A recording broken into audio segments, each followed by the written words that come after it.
Hello guys, how are you? Hopes all is well.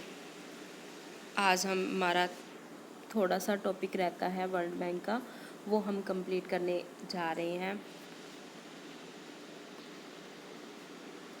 तो हमारा आज का 9th टॉपिक है कि भारत के अंदर वर्ल्ड बैंक की क्या सिचुएशन है और इससे हमें क्या क्या हेल्प मिली है, तो उसके बारे में बात करेंगे। तो भारत में अंदर कोष के साथ साथ विश्व बैंक का संस्थापक मेंबर भी है और बैंक की स्थापना के लिए सबसे पहले जिन 44 मेंबर्स ने हस्ताक्षर किए थे, तो उस टाइम भारत ने भी किए थे और भारत को ही वर्ल्ड बैंक की सदस्य में बहुत लाभ हुआ है। कौन कौन से लाभ हुए हैं वो हम देखते हैं। फर्स्ट है छवि में सुधार। भारत कई वर्षों तक संचालक मंडल का सदस्य रहा है, तो इससे भारत के मान सम्मान में वृद्धि हुई है। Second, loan. तो भारत को भी अपनी विकसित विकासात्मक योजना के लिए काफ़ी वर्ल्ड बैंक से लोन लेना पड़ रहा है, तो विश्व बैंक ने सबसे अधिक ऋण भारत को ही दिया है। 2010-11 में ये 5.57 बिलियन डॉलर था और 2012-13 में ये 4.80 यूएस डॉलर हो गया और अप्रैल 2014 में ये वर्ल्ड बैंक ने 97.5 बिलियन डॉलर क्या है ऋण दिया था। तो भारत को विशेष रूप से योजनाओं में हमें मतलब लोन मिला है, वो कौन कौन सी है। फर्स्ट तो है रेलवे, बिजली परियोजना के लिए, सिंचाई योजना के लिए, एयर इंडिया द्वारा हवाई जहाज़ खरीदने के लिए और बंदरगाहों के लिए, और कोयला बिजली परियोजना के लिए। कोयला आयोग, कोयला उद्योग के लिए टाटा लोहा इस्पात कंपनी। 9th है भारतीय औद्योगिक विकास बैंक आईडीबीआई के लिए, और आईसीआईसी को फाइनेंस हेल्प के लिए, टेलीकम्युनिकेशन के लिए, और जल पूर्ति और साफ सफाई के लिए, इंफ्रास्ट्रक्चर के लिए, और पेट्रोल समुद्र से जो भी पेट्रोल निकालने के लिए जो भी योजना बनाई गई है, तो वो योजना भी वर्ल्ड बैंक की हेल्प से ही बनी है। और 14 है सीमेंट, रबड़ और जो भी इलेक्ट्रॉनिक्स सामान है उन सब के लिए। तो अब तक 2013 तक वर्ल्ड बैंक ने 78 कार्यशील विकासात्मक योजना परियोजना है, तो उनके लिए 22.3 बिलियन यूएस डॉलर को ऋण की मंजूरी दी है। और जो अब करंट की सिचुएशन है, हम उस पर बात करेंगे कि इसमें as a helper World Bank ने हमारी इंडिया के अंदर क्या क्या हेल्प की है। तो सबसे पहले Karnataka water security and reliance programme के लिए यूएस डॉलर 426 मिलियन लोन दिया है, वो भी आईबीआरडी ने। इसमें से और सेकंड दिया है Tamil Nadu women employment and safety operation के लिए 23 जून 2025 में दिया था। ये दिया था यूएस डॉलर 150 बिलियन। आईबीआरडी के द्वारा ये हमें क्या है लोन मिला था। और थर्ड हमें दिया था कर्नाटका वाटर सिक्योरिटी के लिए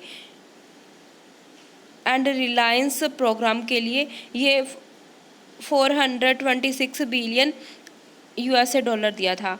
और फिर हमें दिया था मेघालय एमपी पावर प्रोजेक्ट के लिए, ये हमें 6 जनवरी 2025 को मिला था 35 बिलियन डॉलर।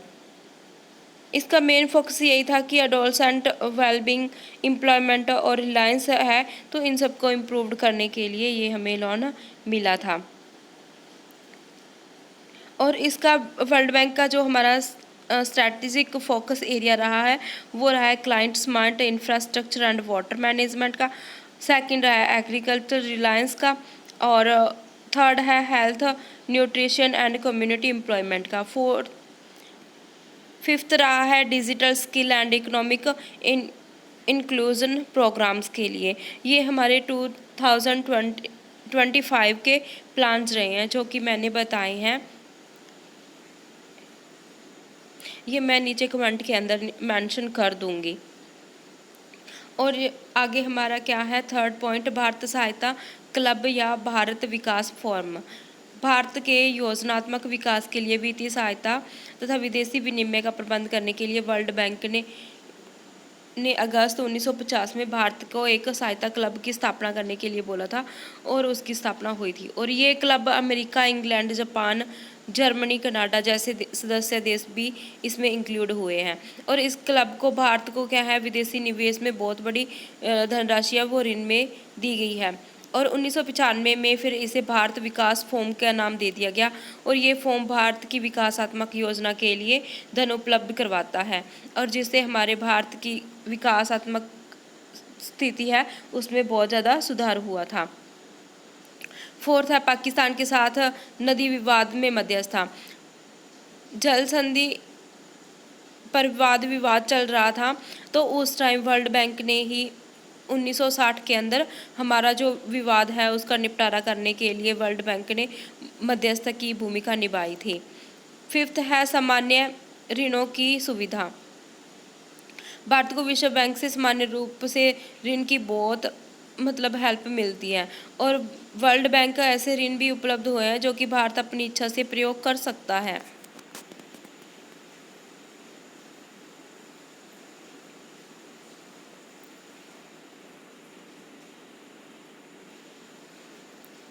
सिक्स्थ है गरीब राज्यों के लिए विशेष सहायता। वर्ल्ड बैंक ने गरीब राज्यों के लिए भी बहुत अच्छे अच्छे कार्यक्रम किए हैं, जैसे कि इंडिया के अंदर यूपी हो गया, बिहार हो गया, उड़ीसा, छत्तीसगढ़, मध्य प्रदेश, राजस्थान तथा झारखंड, इनको चुना गया था और इन्हें विशेष सहायता दी थी। और जो भी इन्वेस्टर्स थे उनको प्रोत्साहन भी किया था कि आप अगर इस एरिया में अंदर, अगर आप इस स्टेट के अंदर अपना पैसा इन्वेस्ट करोगे तो वो उनकी गारंटी पे लोन देगा और उनको क्या है, छूट भी मिलेगी। तो इससे क्या है, वो बहुत प्रोत्साहित हुए और उन्होंने अपने बहुत सारे प्रोजेक्ट वहाँ पर एस्टैब्लिश भी किए थे। सेवंथ है विश्व बैंक की सहायक संस्थाओं की सदस्यता से लाभ। वर्ल्ड बैंक की जो भी सदस्यता ली है उससे इंडिया को बहुत लाभ प्राप्त हुआ है, जैसे कि एक अंतर्राष्ट्रीय वित्त नियम। इस नियम की स्थापना 1956 में हुई थी और इसका सदस्य देश बना था इंडिया। और इसके अंदर क्या है, निजी लोन दिलाने के लिए ही इसकी क्या है, स्थापना की गई थी। और इस निगम के द्वारा भारत को बहुत सारा क्या है, निजी ऋण उपलब्ध हुआ था। सेकंड क्या है, अंतर्राष्ट्रीय विकास संघ। इसकी स्थापना 1960 को हुई थी। जो भी निर्धन देश हैं उनको कम ब्याज या फिर क्या है, बिना ब्याज के ऋण प्रोवाइड करवाया जाता था। तो इस संघ से भी इंडिया को बहुत हेल्प मिली है, जिससे कि इंडिया ने कृषि के लिए, ऊर्जा और सड़क निर्माण के लिए भी ऋण लिए हैं। थर्ड है बहुपक्षीय निवेश गारंटी एजेंसी। इसकी स्थापना 1988 में की गई थी। इसका उद्देश्य जो भी विकासशील देश है तो उनको निजी क्षेत्र में विदेशी निवेश करने के लिए प्रोत्साहन करना, और जो भी उनका जोखिम है तो वो क्या करेगा, वर्ल्ड बैंक उठाएगा।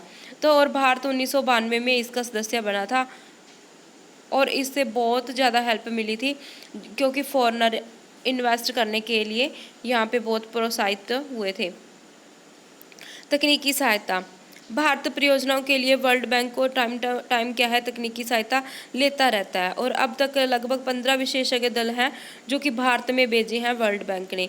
और इन विशेषज्ञों ने ही भारत के अंदर विकास योजना का मूल्यांकन करके और बहुत सारे उनको सुझाव दिए हैं। और बैंक के विशेषज्ञों ने भारत के बहुत सारे ऐसे रिसर्च भी किया है जिससे कि विकास से संबंध में कई सुझाव दिए जा सकें। और विश्व बैंक ने दिल्ली में अपना एक निवास प्रतिनिधि नियुक्त किया हुआ है और ये अधिकारी विकास परियोजनाओं के विषय में भारत सरकार को टाइम टू टाइम क्या है, एडवाइस देता रहता है। नाइन्थ है जनसंख्या नियंत्रण सहायता।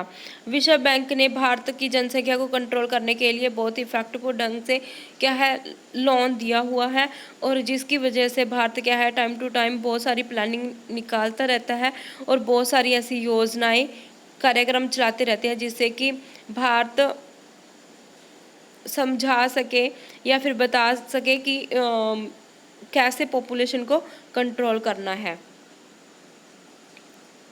गैर सरकारी संगठनों की सहायता।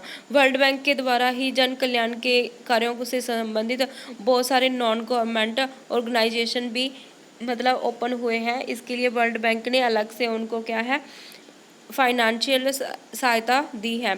और इसमें से कुछ योजनाएं ये है कि फर्स्ट है राष्ट्रीय कोढ़ निवारण, सेकंड है प्राथमिक शिक्षा परियोजना, थर्ड है ग्रामीण विकास परियोजना।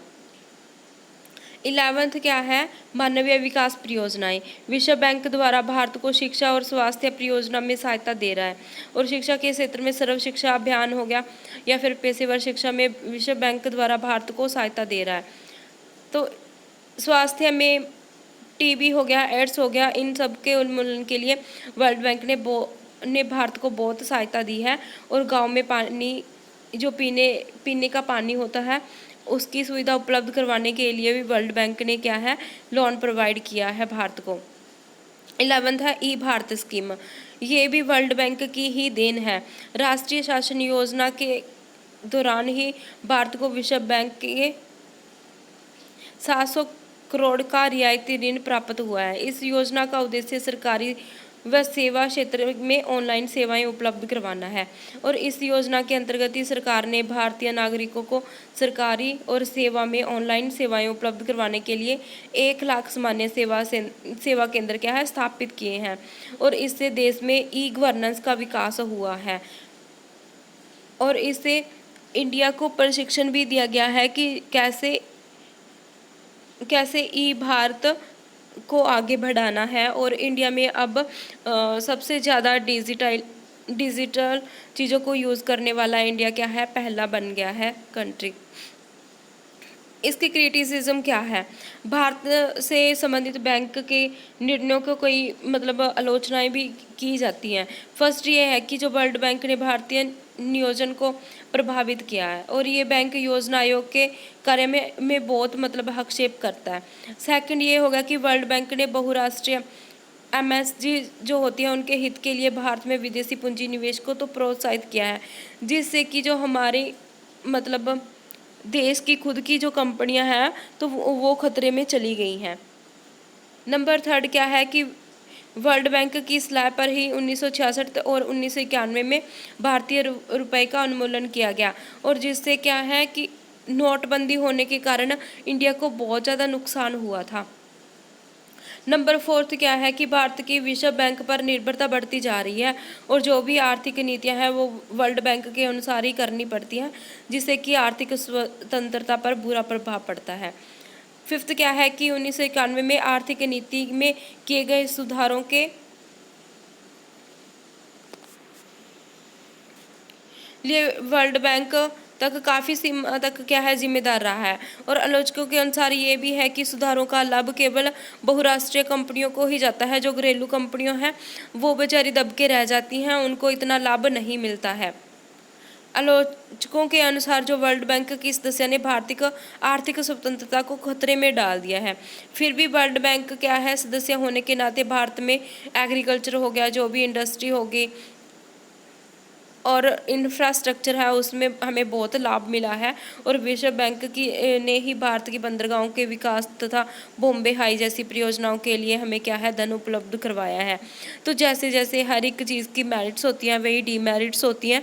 हमें फाइनेंशियल हेल्प भी करवाता है और हमारे क्या है इसमें यही है कि हम क्या है वर्ल्ड बैंक के ऊपर ज़्यादा डिपेंड हो गए हैं, जिस वजह से जो फॉरेन की कंट्रीज़ हैं वो ज़्यादा यहाँ पे आके इन्वेस्ट करती हैं। जो इंडिया के स्मॉल इंटरप्राइजेज हैं उनको मौका नहीं मिलता आगे बढ़ने का, वो बस दब के ही रह जाते हैं। ये इसकी क्या है क्रिटिसिज्म है। और इसी से हमारा क्या है टॉपिक होता है complete. Thank you so much. अपना ओवरव्यू ज़रूर दिया करो। Thank you so much.